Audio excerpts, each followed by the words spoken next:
Utah consistently ranks among the top states in the nation for the highest rates of suicide. After a devastating year, one Utah community knows that better than most. Deanie? That's right. And as the people of Harriman search for solutions, they're sharing powerful lessons all of us can learn from. In this special report, Breaking the Silence on Suicide, new specialist Ashley Moser shares their experiences of hope and healing as a community. It's hitting hard everywhere. After a heartbreaking year for the Harriman community. This isn't a Harriman High School problem. This is a people problem. I don't know, I just has something inside of me telling me that this is where I need to be. So I'll do anything I can to help. Parents, pastors, politicians, physicians, the PTSA, and even Mrs. Utah are seeking answers. I just want to help. They held a basement meeting last week after losing their 8th teenager to suicide since last summer. These kids are begging for their parents. In the midst of grief, the community knew something needed to change. Who's going to do it? These 40 people in the room right here. Community member Teddy Hodges recently organized the Harriman Community Awareness Group. The time was months ago, and I put it off. Today, he's all in. The responsibility is two different words made up. It's the ability and the response.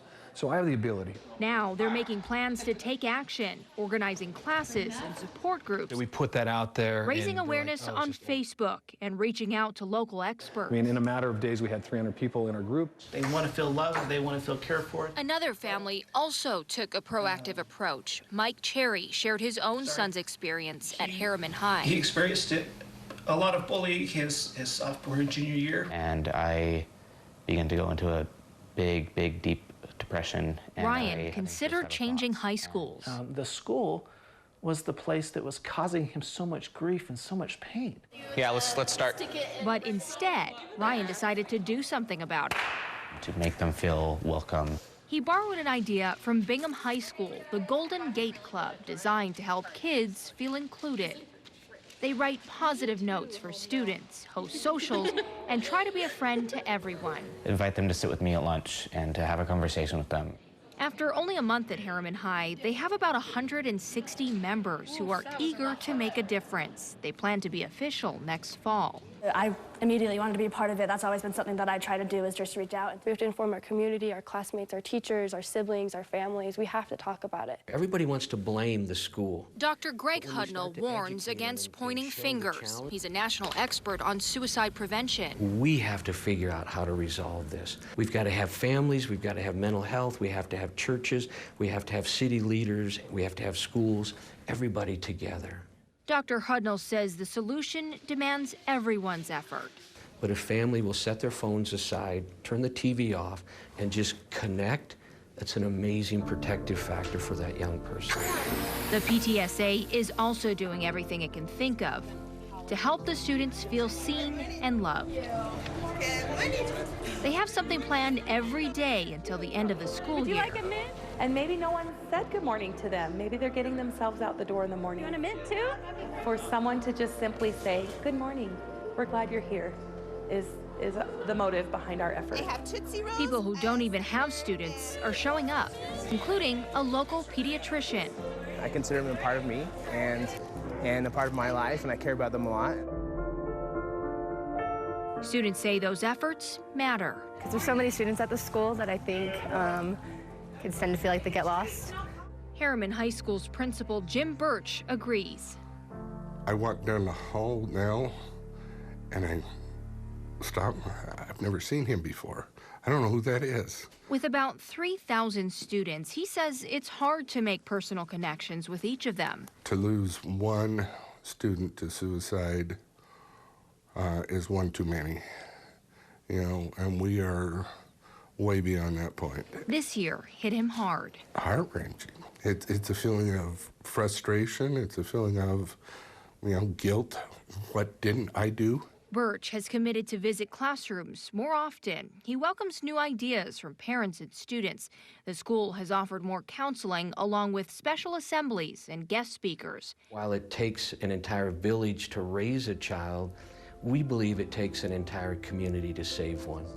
He may only be one, but Ryan Cherry knows his part. I've probably reached out to a dozen and a half students each day, just saying, hey, we're here for you, you matter. And I'm proud of him for it.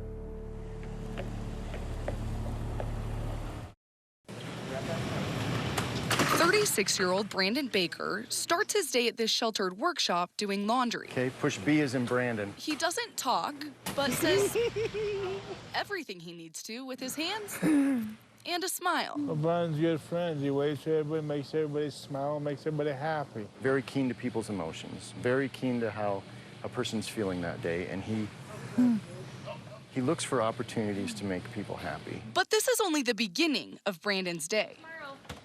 Okay, buddy, let's go home, bud. When he gets home from work, that's usually the first thing he does. It's something he's done for more than 25 years. Brandon is known for his smile and his wave. And you've heard that laugh.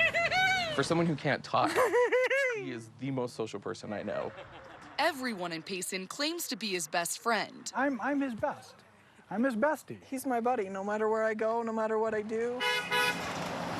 The whole town. They know him. Very genuine. There's nothing fake about Brandon. Yesterday, he was out there for 2 hours. I finally had to call him in and say, okay, it's getting dark, come on in.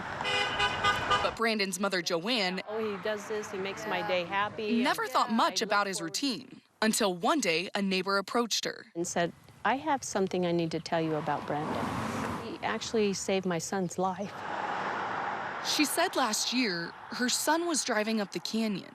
He was very depressed. He was contemplating suicide. That's when he saw Brandon, smiling and waving. Kind of pulled over and sat there for a minute and thought, if Brandon can live his life with the challenges that he has and still be happy, he says, then why can't I?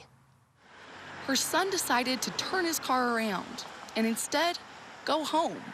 Little does Brandon know, his wave that day saved a life. That kind of an impact, how do you measure something like that? I don't know. For Healthy Mind Matters, Aley Davis. Oh, there's another one. KSL 5 News. As part of National Suicide Prevention Week, families and friends are raising awareness around warning signs and available resources to those in crisis. For A Healthy Mind Matters, we tell the story of a survivor who's found light and healing after a long road of darkness. Music has always been a part of 22-year-old Brittany Brown's life. I really love it. It definitely helps with my mental health, things I don't want to talk about, I'll dance about, or play the violin about. It helped her cope with depression as a teenager. I didn't understand why I didn't feel happy at all.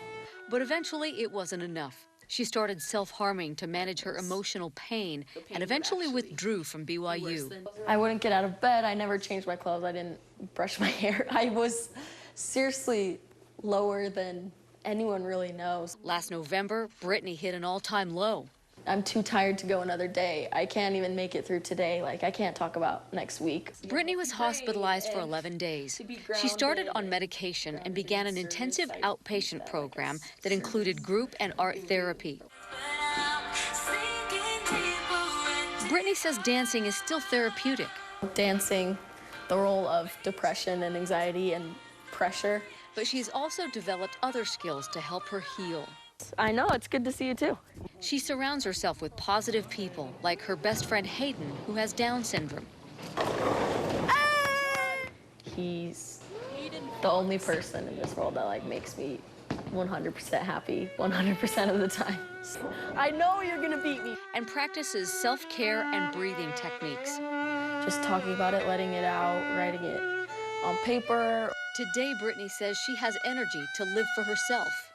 Life is so fun when you're healthy, and it's so easy, and I now get why people love living.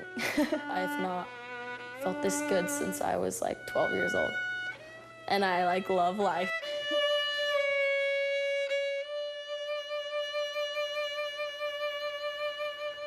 So happy about her turnaround.